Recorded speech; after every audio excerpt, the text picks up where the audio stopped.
teman-teman Siska semua, apa kabar? Sehat semua ya semoga. Siska udah lama gak buat video kali ini Siska buat itu pun karena Siska udah mulai resah ya.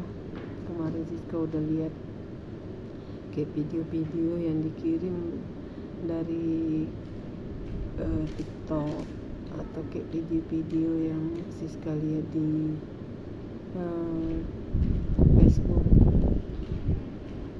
kayak ada cerita ibu rumah tangga baru menikah, dia ngeluhkan kehidupannya, dia merasa letih, merasa udah capek kali menjalani kesehariannya. Rupanya dia bilang menikah tuh gak enak kali, capek kali. Karena cerita keluhan dia itulah Siska kayak nyempatkan waktu kali untuk buat videonya. Sama apa yang dirasakan si ibu rumah tangga baru itu tadi juga dirasakan sama beberapa adik-adik Siska bilangnya. Sampai bahkan mereka ada yang mau bunuh diri. Dibilangnya jadi istri dari suami yang pegaji pas-pasan. Kebetulan mereka cepat pula punya anak, punya momongan. Akhirnya dibilangnya di situ dia capek jadi ibu rumah tangga, ngadapi kenakalan anak-anak, masak, bersih rumah, beres-beres, belum lagi anak ini itu segala macam, belum lagi keuangan, kondisi keuangan yang serba memang harus menghemat. Sampai dia bilang versi jadi perempuan setelah menikah itu kayak jadi pelacur gratisan. Ini Siska tujukan juga buat adik Siska yang ada di Riau. Gini, kalaulah hidup kita cuman mau enaknya aja, siapalah kita kalau kita nggak narik lagi ke kehidupan. Tujuan kita tuh sebenarnya untuk apa? Jadi seorang istri itu mulia, berumah tangga itu pahalanya besar kali. Berumah tangga itu capek, perjuangan, pengorbanan. Bahkan badan kita nih kayak udah bukan milik kita sendiri, enggak. Karena apa? Anak-anak kita, suami kita yang pakai. Kalau kita berpikir merasa direnggut kebebasannya, stres sekali rasanya. Hampir semua perempuan, hampir semua ibu-ibu setuju dengan statement kayak gitu. Capek kali jadi ibu rumah tangga. Tapi kalau kita berpikir bahwasannya setiap apa yang kita lakukan di dalam rumah tangga itu seperti kita ngurus anak, ngurus suami, ngurus rumah, segala-galanya, masak, bahkan bersih-bersih. Kalau kita nggak berharap semua itu sebagai nilai ibadah yang nanti bakalan kita bawa mati, kita nggak akan mau melakukan apapun itu, ya kan? Kesuntuan kemuaan. Kebanyakannya pelariannya orang ke nonton film, hibur diri nonton film. Ya kalau filmnya itu ujungnya ke arah yang baik ya, positif. Tapi kalau enggak, kalau kita ngikutkan perkembangan zaman sekarang, orang udah pada nggak mau nikah, udah pada berpikir child free. Kenapa? Mahal, nanti kalau punya anak biayanya mahal. Padahal kita muslim, kita punya pegangan dalam hidup kita yaitu Al-Quran dan hadis. Jangan pernah lupa. Kalau kita udah rasa-rasa macam kehilangan kendali, kehilangan arah, balik mengaji.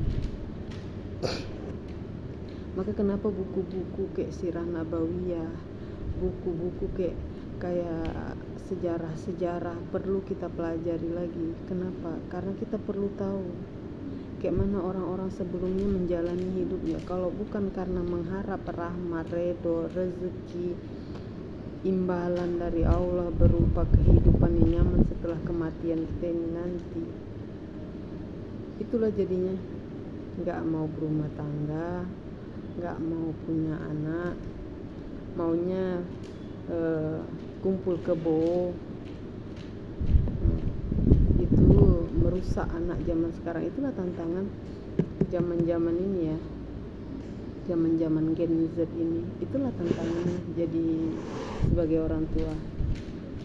Nggak mungkin kita biarkan anak kita, karena kita udah capek kan. Bahkan ada lagi gini, udah capek dia hari-harinya bukan cuma ngurus anak, ngurus suami, ngurus rumah, bahkan nyari uang lagi. Nah, yang saya baca di cerita yang dia ngeluh di Facebook itu, dia nggak nyari uang, dia nyaman di rumah. Artinya suaminya aja yang cari uang, itu pun dia ngeluh.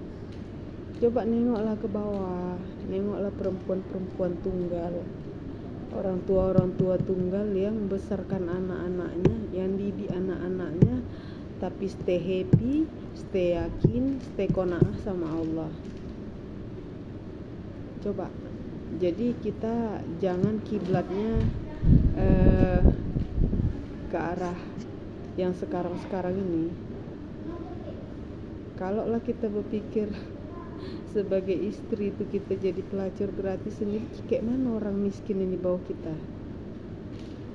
yang mungkin dia dinafkahi suaminya, uang pas-pasan bahkan gak cukup, hingga dia pun harus bantu bekerja untuk mencukupi perekonomian di dalam rumah tangganya.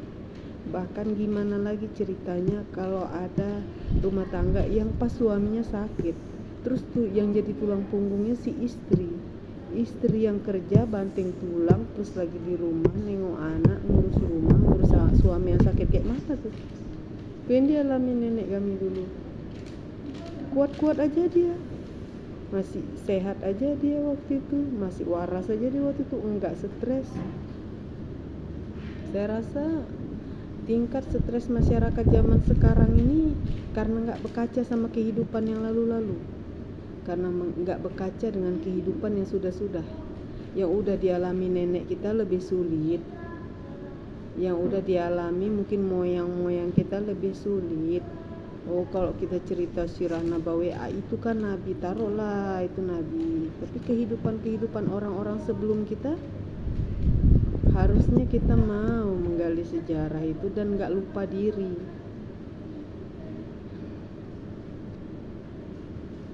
Buat ibu-ibu rumah tangga yang ada di luar sana, tetap semangat. Apa yang kita perjuangkan sekarang, semua kita bawa mati nanti. Apa yang kita lakukan sekarang, apa yang kita korbankan sekarang, itu nanti dibayar sama Allah. Kalau enggak karena janji Allah, enggak akan mau kita susah payah kayak gini, betul enggak? Allah redo sama hambanya yang redo dengan kehidupan yang dikasih sama Allah itu tadi. Kalau kita redo, insya Allah tenang hidup kita nih. Kalau enggak redo, sekaya apa, sebanyak apa, seenak apapun, mungkin nak tenggelam aja diri kita nih, betul enggak? Jadi kuatkan iman, kuatkan hati kita. Jangan pula kita yang ngatur Allah. Ya Allah, udah sholat, udah begini begitu, kok kehidupan makin sulit, makin menghimpit. Iya Allah, berapa kali ibadah yang udah kita buat, berapa banyak yang udah kita buat. Kita nabi enggak, rasul enggak. Nabi-nabi itu bukan mudah hidupnya. Apa hidup kita udah sehebat cobaan para nabi ini tadi? Cobaan kita kok diukur-ukur belum ada apa-apanya. Kalau kita berjuang untuk anak, suami, keluarga kecil kita, belum lagi untuk umat ya. Kita belum berjuang untuk umat, sementara mereka berjuang untuk umat, berjuang untuk agama Allah. Lah kita udah berjuang untuk agama Allah apa belum? Kita di mana? Terus kita ngeluh. Kita udah buat apa? Terus kita ngeluh. Jangan.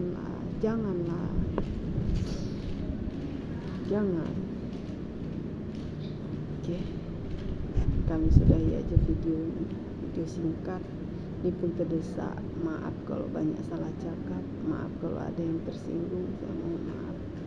Mudah-mudahan sedikit ucapan ini jadi manfaat untuk diri sendiri, bahkan untuk keluarga terdekat dulu.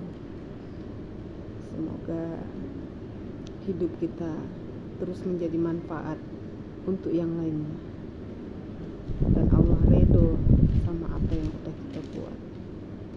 Assalamualaikum warahmatullahi wabarakatuh.